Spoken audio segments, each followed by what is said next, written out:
Okay, friends, I'm going to be showing you how to use the Be Your Own Maker cookie cutter press today. I'm using a piece of fondant here. You can use the presses with cookies or with fondant, and I've used them for different things.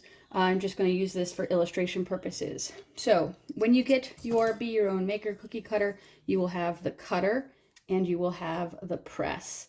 And the presses come in different shapes and sizes and a little bit different ways to press them into the cookie, but I'm going to show you how to do it today. So imagine you already have all of your cookie dough laid out. The first thing you're going to do is you're going to use the cookie cutter to press in to your medium. You're going to leave it there, and then you're going to take your press and you are going to just lay it down in there. And now the next step depends on what you're doing with the cookie cutter.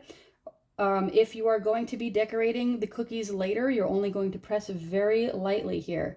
You're going to press very lightly and you're going to leave just a little bit of lines. Hopefully you can see that there.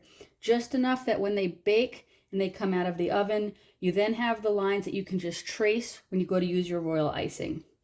But I wanted to show you this with fondant today because a few times I have used the cookie cutter to cut out cookies, and then I come back and I use the cookie cutter when I'm really being lazy to decorate the cookies. I'll just use fondant, and it probably wouldn't be white, maybe white in this case because it is a soccer ball, and then I press it in there pretty deep,